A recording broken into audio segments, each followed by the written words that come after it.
Our 7-7 notes are all about arc length and area.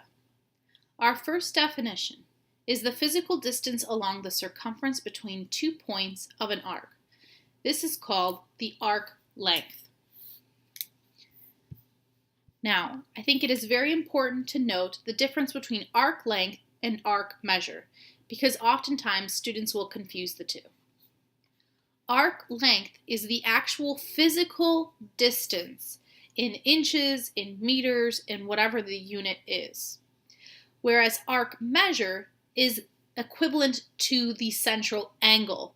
It will always be in degrees or radians. So once again, an arc measure relates to the central angle, whereas the arc length is the physical distance measured in distance units such as inches or meters. We can calculate the arc length using the following formulas. We have two because we have one for if we have an angle in degrees, and we have another if our angle is in radians. So let me talk about where these formulas come from. So since the arc length relates to the circumference, and the circumference is 2 pi r for any circle, what we could do is essentially find the fraction of the circle that we have. To find the fraction of the circle, we're going to take the central angle measure divided by 360, because this will tell us how much of the circle we have. For example, if we have 180 degrees, 180 divided by 360 will tell me I have half of the circle. Once you take that fraction, that ratio, theta over 360, you can multiply it by the circumference formula 2 pi r to get your arc length. For radians, we would do the exact same thing, except our ratio, which calculates the portion of the circle we have, is divided by 2 pi. Why 2 pi? Well, because we're in radians, and one full length around the circle is going to be 2 pi. Once again, we would multiply it by the circumference formula, 2 pi r. However, in radians, something special happens. In radians, this formula actually simplifies further. The 2 pi in our ratio will cancel with the 2 pi in the circumference formula, simplifying or reducing this formula to just theta r. I'm going to go ahead and just rewrite that arc length formula and write it as theta times r. By the way, I've been talking about theta. Just to remind you from when we've used it in the past, theta is just another notation for an angle measure. So whenever you see that, it just typically represents an angle measure. Okay, so let's go ahead and calculate a couple of arc lengths.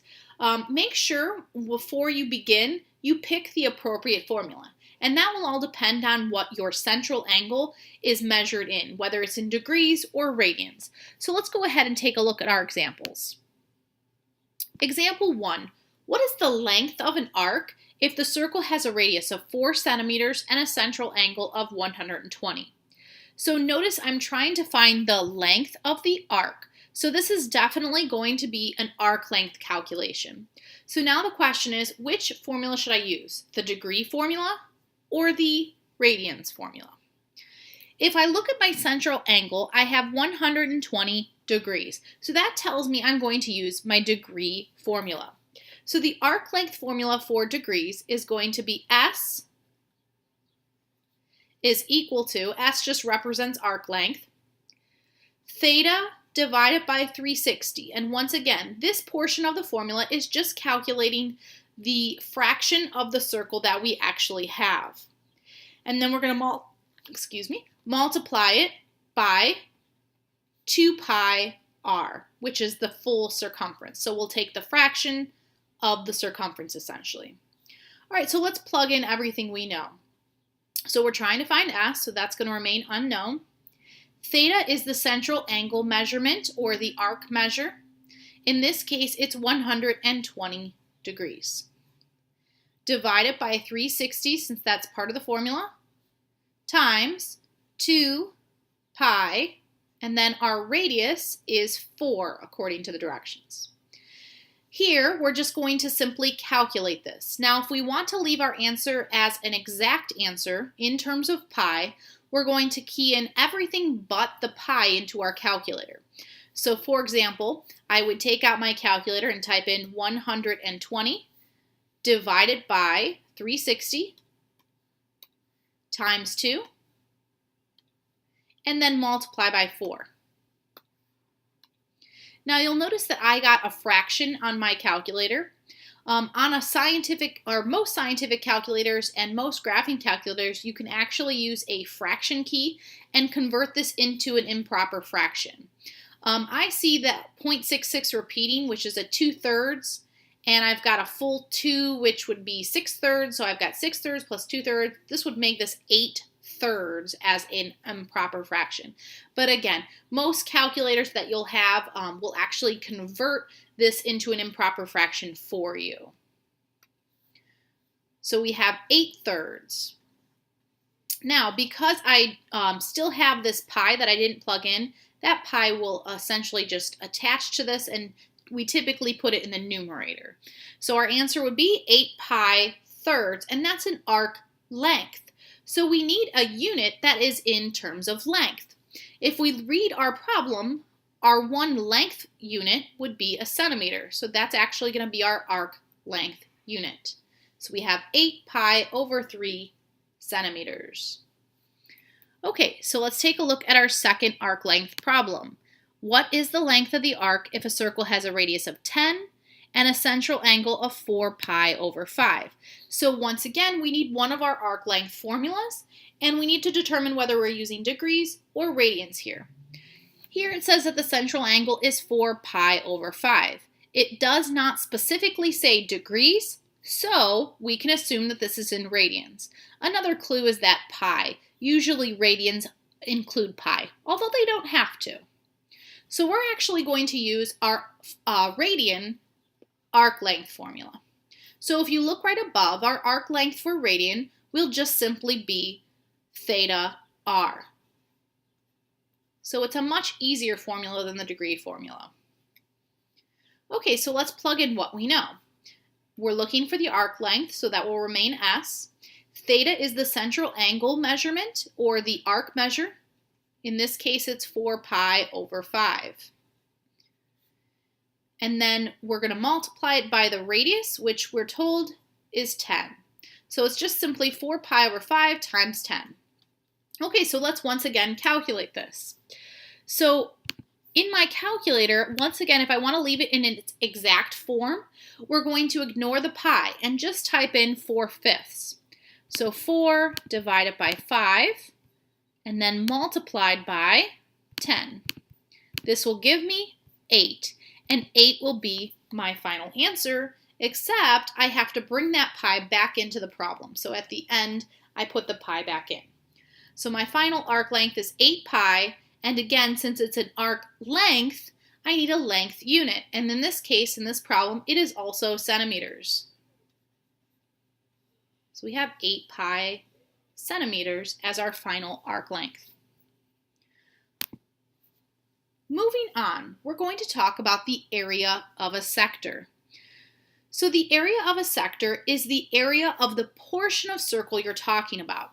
So for example, if we have a circle and we have a portion of it, sorry for my poor circle, we're essentially going to be finding the area of this slice. So you can think about the area of a slice of pizza. It sort of looks like a triangle, but it's not exactly a triangle because of the curved portion on the side. It doesn't have a straight third side. So how do we find the area of a sector? Well, once again, we could find the area of a whole circle. The area of a whole circle is going to be pi r squared because that's our area formula. Well, if we know the portion or percentage of the circle that we have, we can just multiply that by pi r squared, just like we did with arc length, and that's exactly what we're going to do. So if we look at our two area of a sector formulas, we have the ratio of the circle, theta over 360 degrees if we're using degrees, and then multiplied by the area formula. Same thing for radians. We have theta over 2 pi because in radians, a full circle is 2 pi, multiplied by the area of a circle, and that will give us the area of the portion of the circle we have. Once again, our radian formula actually simplifies because the pi's will cancel, leaving us with this 1/2, a theta, and the r squared. So it gives us a more reduced radian formula for the area of a sector. Now there isn't a fancy letter for area of a sector, so we'll just go ahead and use the words area of a sector. And for radians, I'm just going to write the simplified version 1/2 theta r squared. Okay. Once again, we have 2 problems to take a look at to find each area of a sector. So let's take a look at the very first problem. We want to find the area of a sector of a circle who has a central angle measurement of 60 degrees and a radius of 5 centimeters. So first thing we need to do is choose what is the appropriate formula here. Okay, so we have a degree angle, so that means I'm going to use the degree formula. By the way, I highly advise you to understand where the formula comes from, because when you're doing your standardized testing, most likely they're not going to give you the area of a sector formula or arc length formulas, but if you understand that it's essentially just the fraction of the circumference or the fraction of the area of the circle, then you can essentially do it on your own. You could just find the whole area and then just multiply it by the fraction of the circle you have. And it becomes a much easier formula to deal with. Okay, so area of a sector in degrees is going to be the following formula. Area of sector is equal to, like I said, the portion of the circle you have. So the portion would always be theta over the whole circle. In degrees, that would be 360. And then we're going to multiply it by the full area of the circle, which would be pi r squared. Okay, so let's fill in what we know. The angle measurement is 60 degrees over 360 times pi, the radius, 5, squared. Awesome. So let's go ahead and calculate this area.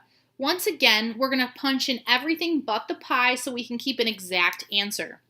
So 60 divided by 360 is actually going to be 1/6 if you punch it into a calculator.